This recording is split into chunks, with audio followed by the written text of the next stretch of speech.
Lord forgive me for this trap shit. Sergeant Smack making backflip. Telly Hank did with the action. With the Vato speaking Spanish.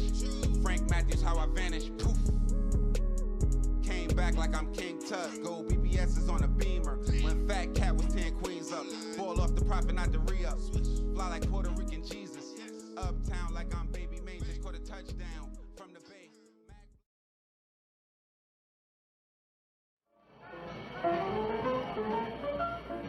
When the name Overtown, originally called Colortown, is mentioned, some people think about the negative aspects. In reality, Overtown has a historical and glorious background. Some consider Colortown today to be from the 1930s to the 1960s. Black-owned businesses were booming during this period. Perception of Overtown is different than what you see on the news. Actually, Overtown has the lowest crime rate in the city.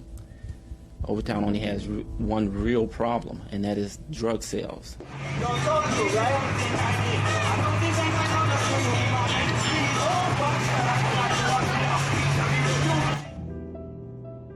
I am now here to speak about drug addiction and drug selling in Overtown. Yesterday morning, 10:48 in the morning, on Northwest 2nd Avenue and 14th Street, I was driving to the intersection. I see a white woman walking down the street agitated, right? And I look at her and immediately I said, something's up here. And as I pulled up to the intersection, I see her talking to some guy across the street, and I see a guy walking across the street on 14th Street, Northwest 2nd Avenue, with 2 glass vials in his hand with orange tops on them. He didn't have them in his pocket. He didn't have them under his shirt. He had them right out in the open. And 2 feet in front of my car, they met. He gave her the drugs. She gave him the money, and they split. Now, this is a weekday morning, 10:30 in the morning, in the middle of the intersection on 14th and Northwest 2nd Avenue. Yeah, we back. It's your boy Popalot. Mobb. We on our way to the gunshine state. Miami to be exact. Overtown to be more exact. Y'all don't meet us there, beat us there. We got a live one today. Today we are going to be covering somebody who, besides the infamous Griselda Blanco, some people would name the most dangerous female to come out of the city of Miami. And we are talking about Avonda Dowling, or Avonda Jackson. Me, I'ma just call her Black Girl like the rest of the city. Now, before I talk about Vonda or about Overtown, I got a question for y'all. How many of y'all been across that bridge? I have. And I'm like the people from the city that talk about it. Just because you went to South Beach does not mean you went to Miami. Now, a little bit about my experience with the city. As some of you may know, I attended the prestigious Prospect Heights High School for Scholars in Brooklyn, New York, and I was kicked out my first 9 weeks of my freshman year.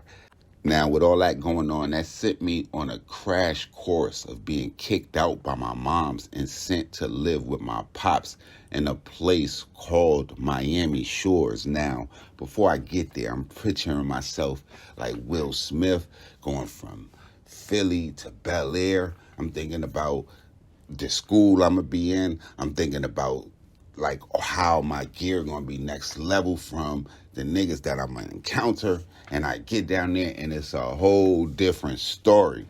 Now, I was in a place called Miami Shores. That shit was kind of decent. It still had some shit going on. But my school was located in a place called Little Haiti. Now, I went to a school called Miami Edison Senior High. All my Raiders, y'all get in the comment box and flood that bitch down. Now, it wasn't no Bel Air type situation. Now, I went to school and that shit was almost war, really. It was a gang that a lot of y'all might know about that was very prevalent at the time called a Zopound. And it was actually another gang that was kind of notable called the Street Action Posse or the Sap Boys or some shit along those lines. But We would go to school to them niggas warring all the time. And not only that, we had the infamous Pork and Beans projects not too far from the school where my family lived. I remember it was the projects called Larchmont or some shit like that. This was like in the El Portal section of Miami. We used to go back there. I used to play basketball. My pops used to get weed. Think I didn't know what was going on. I was hip. But yeah, Miami, that shit was a whole different experience. While I was there, I'm going to say that they invented the carjacking. And not only that, they invented the putting a nigga on a t-shirt. That was the first place I remember seeing a nigga on a shirt. It was 9th grade year, a little bit after I was kicked out, first got to Miami. I didn't notice, but it was a kid that went to the school.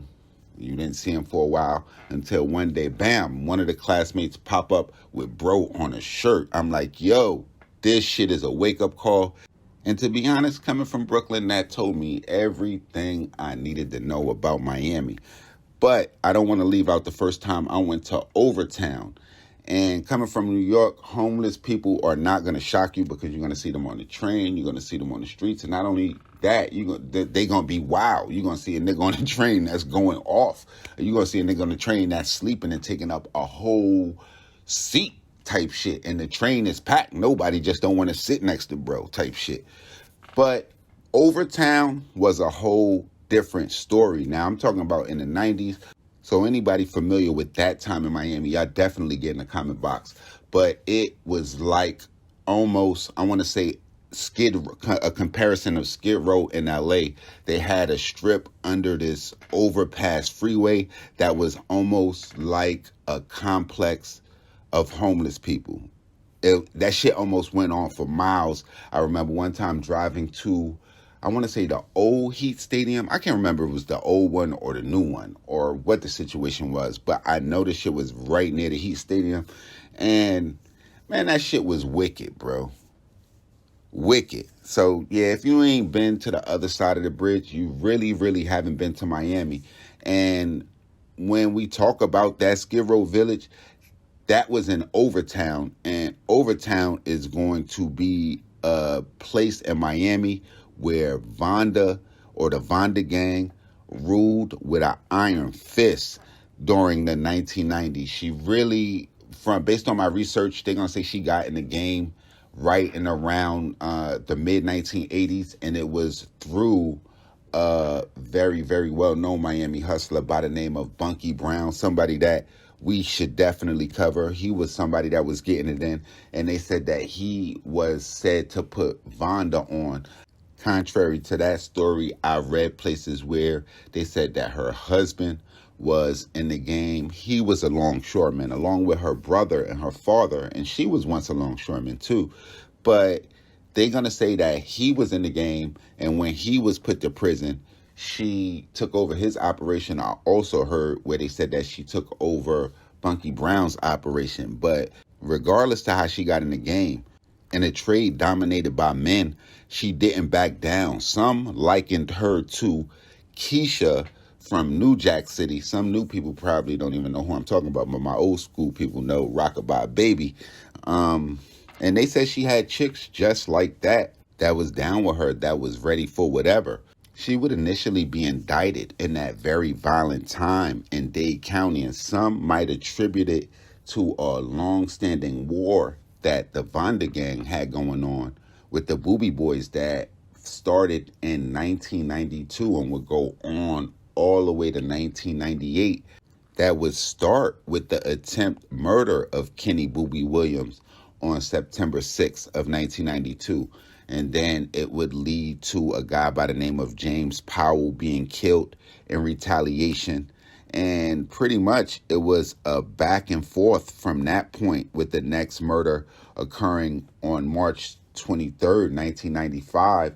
And looking at it, I probably would consider that the most important in this tit-for-tat war that they had going on, because it pitted Marvin Rogers, who was one of the most notorious and dangerous members of the Booby Boys gang, against Robert Rara Sawyer, who was the top enforcer, allegedly, for the Vonda gang.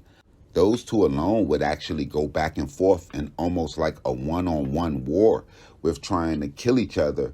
And it all came to a head at the end of 1997 when Robert Sawyer was wounded for the second time on November 18th.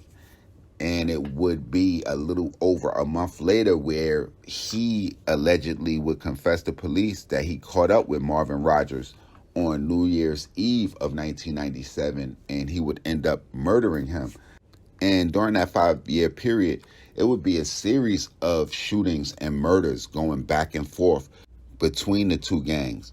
Now, Booby would be indicted and go on the run, and on November 14th, 2002, a federal grand jury will return a single count indictment against Vonda and 4 of her co-defendants, and they were charged with conspiring between 1984 and sometime in 1989 to distribute at least 5 kilograms of cocaine.